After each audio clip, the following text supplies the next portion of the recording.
விவரங்களுக்கு மடிக்கணினி வழங்கும் திட்டம் வரும் ஜனவரி 5ஆம் தேதி தொடங்கி வைக்கப்படும் என்ற அறிவிப்பு வெளியாகியிருக்கிறது. இது தொடர்பான கூடுதல் விவரங்களை நம்முடைய சிறப்பு செய்தியாளர் அபினேஷிடம் கேட்கலாம். அபினேஷ், விவரங்களை பதிவு செய்யுங்கள்.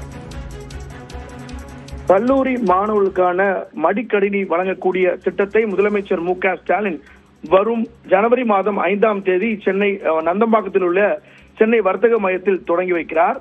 முதற்கட்டமாக 10 லட்சம் பேருக்கு மடிக்கணினி வழங்கக்கூடிய திட்டத்தை முதலமைச்சர் மு.க.ஸ்டாலின் அன்றைய தினம் தொடங்கி வைத்த அதே நாளன்று தமிழ்நாடு முழுவதும் இந்த திட்டம் என்பது தொடங்கி வைக்கப்படுகிறது. குறிப்பாக 2025-26ஆம் ஆண்டுக்கான நிதிநிலை அறிக்கையில் நிதியமைச்சர் தங்கம் தென்னரசு சட்டப்பேரவையில இந்த திட்டத்தில் 2 ஆண்டுகளில அடுத்த 2 ஆண்டுகளில முதற்கட்டமாக அடுத்த 2 ஆண்டுகளில் 20 லட்சம் கல்லூரி மாணவர்களுக்கு அவரவர் விருப்பத்தின் அடிப்படையில் ஒவ்வொருவருக்கும் கை அடக்க கணினி, குறிப்பாக டேப்லெட் அல்லது மடிக்கணினி லேப்டாப் ஆகியவை வழங்கப்படும் என அறிவித்திருந்தார். அந்த அடிப்படையில் அதற்கான நிதி 2000 கோடி ரூபாய் ஒதுக்கீடு செய்யப்பட்டு அதுக்கான ஒப்பந்தங்கள் எல்லாம் கூறப்பட்டு அதுக்கான தயாரிப்பு நிறுவனங்கள் 3 நிறுவனங்களிடம் ஒப்படைக்கப்பட்டது.